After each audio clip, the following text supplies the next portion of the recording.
Lettre d'une péruvienne de Françoise de Gravigny, édition de Martin Reid.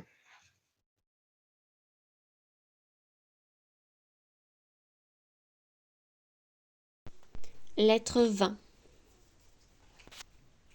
Jusqu'ici, mon cher Asa,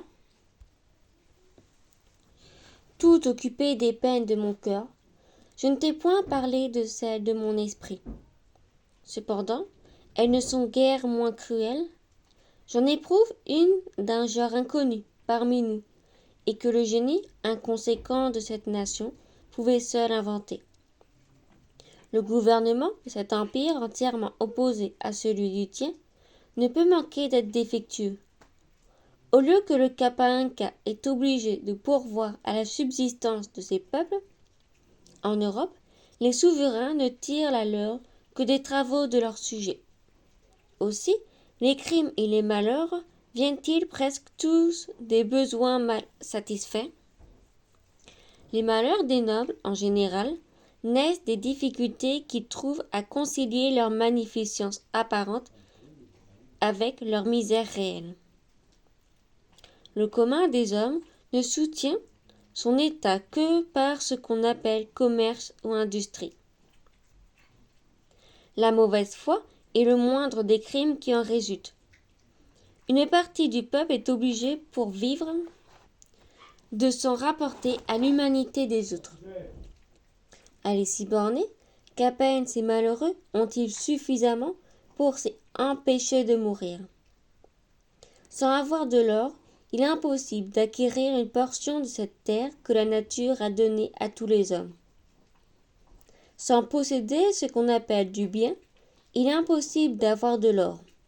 Et, par une inconséquence qui blesse les lumières naturelles et qui impatiente la raison, cette nation insensée attache de la honte à recevoir de tout autre que du souverain ce qui est nécessaire au soutien de sa vie et de son état. Ce souverain répand ses libéralités sur un si petit nombre de ses sujets en comparaison de la quantité des malheureux qui auraient autant de folie à prétendre y avoir part que d'ignominie à se délivrer par la mort de l'impossibilité de vivre sans honte. La connaissance de ces tristes vérités n'exista d'abord dans mon cœur que de la pitié pour les misérables et de l'indignation contre les lois. Mais hélas, que la manière méprisante dont j'entendis parler de ceux qui ne sont pas riches me fit faire des cruelles réflexions sur moi-même. Je n'ai ni or, ni terre, ni adresse. Je fais nécessairement partie des citoyens de cette ville. Ô ciel, dans quelle classe dois-je me ranger? Quoique tout sentiment de honte qui ne vient pas d'une faute commise me soit étranger, quoique je sente combien il est insensé d'en recevoir par des causes indépendantes de mon pouvoir ou de ma volonté, je ne puis me défendre de souffrir de l'idée que les autres ont de moi. Cette peine me serait insupportable si je n'espérais qu'un jour ta générosité me mettra en état de récompenser ceux qui m'humilient, malgré moi, par des bienfaits dont je croyais honorés. Je n'ai pas que Céline me mette tout en œuvre pour calmer mes inquiétudes à cet égard. Mais ce que je vois, ce que j'apprends des gens de ce pays, me donne en général de la défiance de leurs paroles. Leurs vertus, mon cher Asa, n'ont pas plus de réalité que leur richesse. Les meubles que je croyais d'or n'en ont que la superficie. Leur véritable substance est de bois.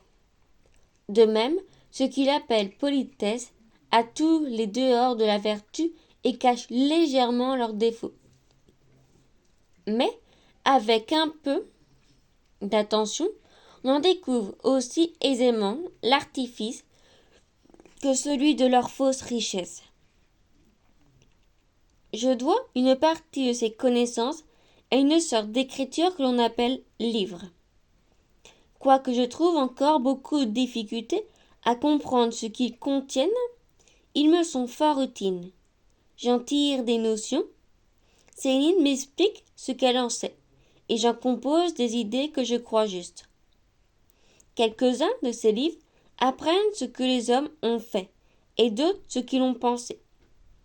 Je ne puis t'exprimer, mon cher Asa, l'excellence du plaisir que je trouverais à les lire si je les entendais mieux, ni les désirs extrêmes que j'ai de connaître quelques-uns des hommes divins qui les composent.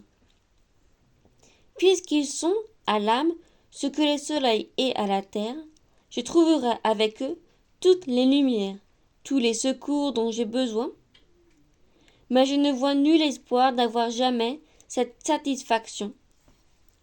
Quoique Céline lise assez souvent, elle n'est pas assez instruite pour me satisfaire. À peine avait-elle pensé que le livre fût fait par les hommes, elle ignore leur nom, et même s'ils vivent. Je te porterai, mon cher Asa, tout ce que je pourrais amasser de ces merveilleux ouvrages. Je te l'expliquerai dans notre langue. Je goûterai la suprême félicité de donner un plaisir nouveau à ce que j'aime. Hélas, ne pourrai-je jamais? Fin de la 20e lettre.